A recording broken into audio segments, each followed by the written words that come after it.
So we're going to try something new this week, and we're going to try to give you an entire recap of the week in the Denverse in 7 minutes in honor of the Duke himself. Hey. When did he get that name, just by the way? I think it was early on, but just the alliteration, the Duke of Denver. He was just like such a much bigger deal in early Denver than I think we can imagine now. Oh, well, totally. In, new gentrified Denver, I always joke, I don't know when all of a sudden we got cool. Our only culture used to be John Elway. But that Broncos team never felt royal to me, stately. Like, Peyton Manning, the sheriff, that makes more sense. But yeah, shout out to John Elway and our 7-minute recap. So we start Wednesday night when we last recorded. The Washington Nationals beat the Houston Astros to win their first World Series. Gerardo Parra won a World Series. He didn't do that much in the World Series, except he added Baby Shark as his walk-up, which became an anthem for this Nationals team. Well, shout out. He's just like the funny guy in the dugout, which I think you definitely need. And that was like a fun Washington team, especially with all the controversy that Houston went through. So happy that the good guys won. I've never disliked a team as much as I did Houston just for like one thing that they did, and the one thing that they did being that they were celebrating the player that had committed domestic violence before they traded for him. Yeah, that was a weird one. That was a real weird one. But way to take all the goodwill of a couple years and then just throw it all the way for a weird GM and a domestic abusing pitcher.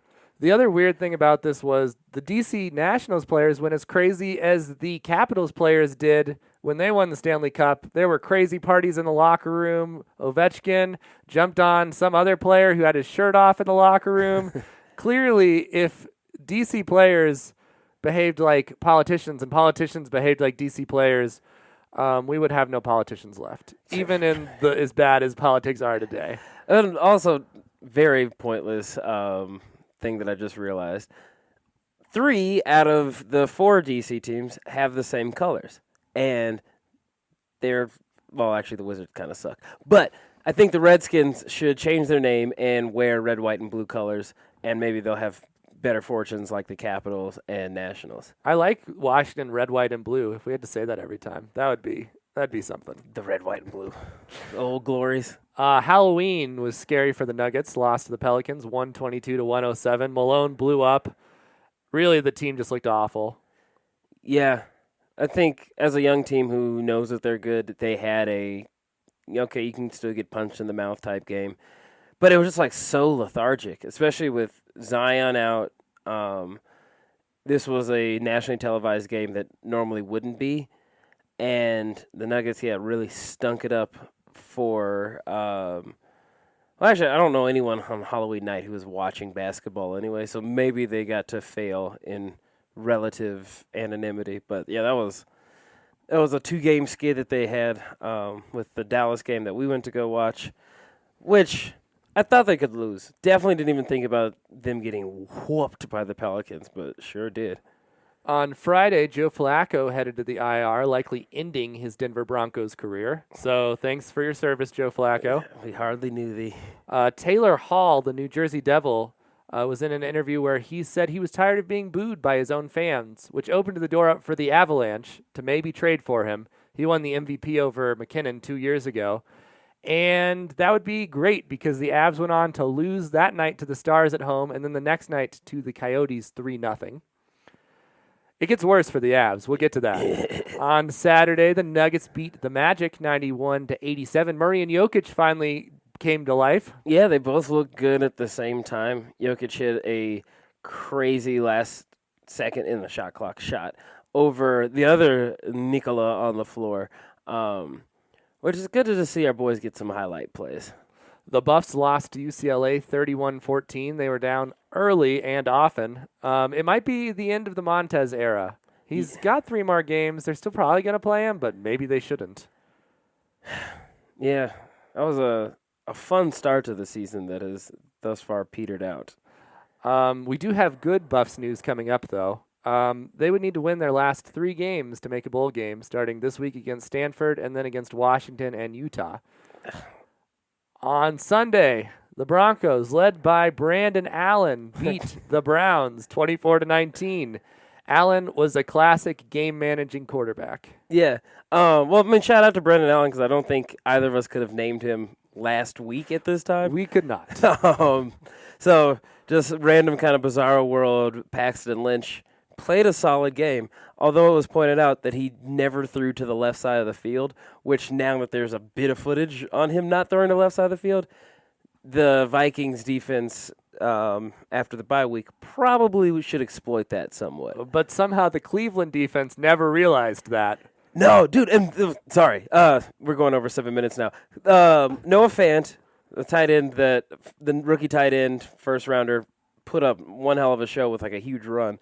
He shed, I think, 4 tackles on that run, and the dude that he laid out first was Browns player Jermaine Whitehead, yeah. And the dude went crazy on Instagram threatening people with racial slurs and posted his address, said, "Hey, come fight me right now." So he had a terrible Sunday and an even worse Monday because then he got cut from the Browns team. But that's a great textbook way of not to handle criticism online. On top of the Fant play, which caused all of the turmoil, Sutton had an amazing catch where he basically caught the ball around a player for the touchdown. Yeah. He's still a young dude, but he definitely became that guy's daddy, which choice. Actually, I was a Denzel Ward, who's a cornerback who the Broncos could have drafted a couple years ago. Really proved that we made the right choice in that situation.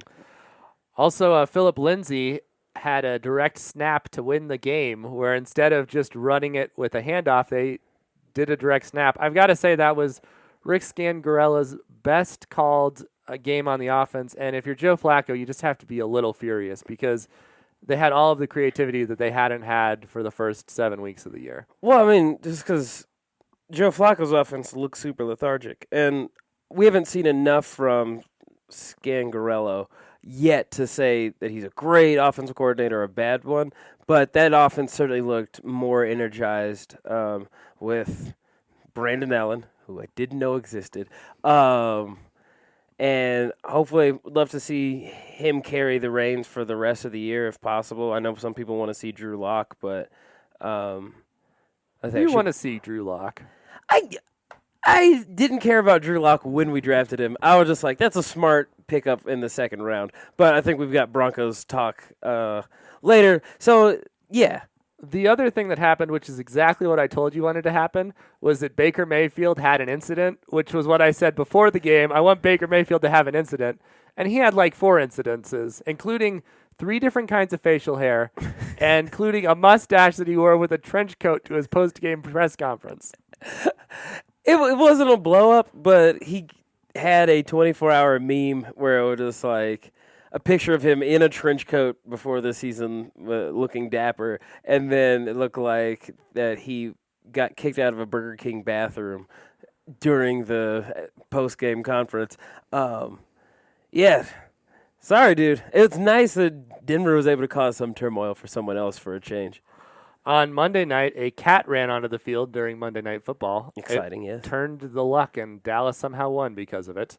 Cam Newton was put on IR, maybe done with the Carolina Panthers, which will lead to speculation that he will be a Bronco at some point. Yeah, I wouldn't hate that, but yeah, Carolina can save $19 million by letting him go this year. I don't think the Broncos are going to be good for a while on quarterback, so why not? He's 31, which is the That's one crazy. thing I know. And so, he's on the back end of his career now. Can he still run? That's the only question the Broncos need to answer before they make that move. Yeah. Also, on Monday night, the Colorado Buffaloes football team got the top recruit in the country from last year's draft class to come to Boulder. Defensive end Antonio Alfano was on Alabama, left the team, and had a relationship with Mel Tucker when he tried to recruit him at Georgia. He will be a Buffalo either next year or the year after if Nick Saban does not sign his waiver to play next year. That seems exciting because I don't think the Buffs have had a 5-star recruit since that running back. Yeah, whose name my I had this conversation with my dad. He texted it to me. Hold on, let me find out. I want to say D. Stewart. You think that, but that guy actually played. Oh. His name was Daryl Scott. Daryl Scott. I was close. You were close. Yeah, I mean, that's exciting, but then you have to wonder why a 5-star recruit who was with Alabama is no longer a 5-star recruit with Alabama. He also apparently has family in Gypsum, Colorado, so that may have something to do with it. That is strange. If you're a listener from Gypsum, please give us a call and tell us where the hell that is.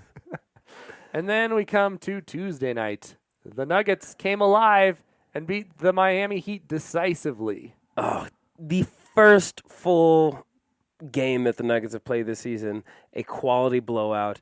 That, of course, the Monkeys' paw curled a little bit, and Gary Harris left with an ankle injury, and stupid-ass former Blazer Myers Leonard laid a heavy blow to Paul Millsap, who then hit the chin of Justice Winslow, and he got his head cracked open. It was incredible. So many stitches. So many stitches. But like a boss, like the dad that he is, he shot his free throws, made them both before he had to exit the game with blood pouring out of his head. Blood pouring out of their head was the only way to describe the Avs loss last night. They gave up a goal within 20 seconds, challenged the goal, lost the challenge, got a 2-minute penalty.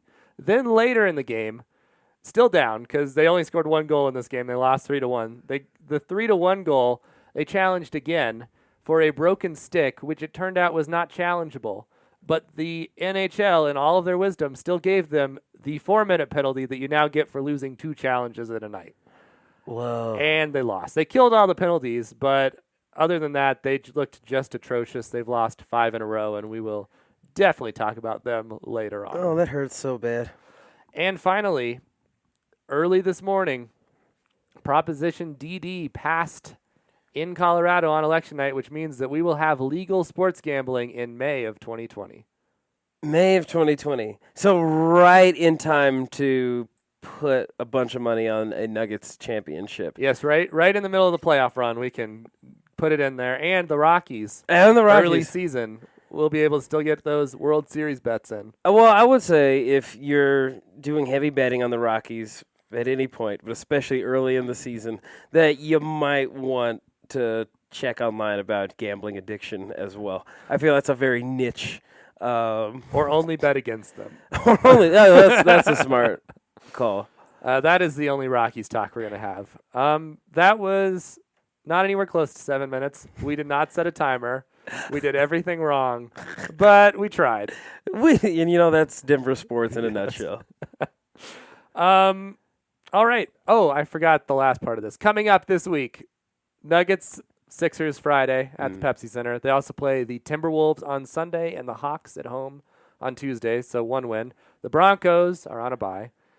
And the Avs play the Predators Thursday, which will be tonight when this podcast gets released. The Blue Jackets at home on Saturday and at the Jets on Tuesday. They're trying to stop their 5-game losing streak. And CU basketball starts at Arizona State Friday night in Shanghai. I guess that's a neutral site game. Oh, also, we're still doing China things? Still doing that. They beat some Shanghai team who only could list 3 of their players because they changed their whole roster right before the game by close to 70 points. Oh, wow. Yeah. So what is it, a college, or is it just like... Nobody really knows. They were just some guys that showed up at the gym. And that sounds exaggerated, but literally the box score was a number, and then it was unknown player. And also the Buffs play at home against Stanford at 1 o'clock on Saturday. So that is 17 minutes in Denver sports. Beautiful. Okay, let's move on to other things. I'm going to protest that it was 17 minutes. That felt like 13 minutes to me. You might be right. We'll have to see in the editing. Great. I'll definitely put in the show notes how long that was if you weren't paying attention at home.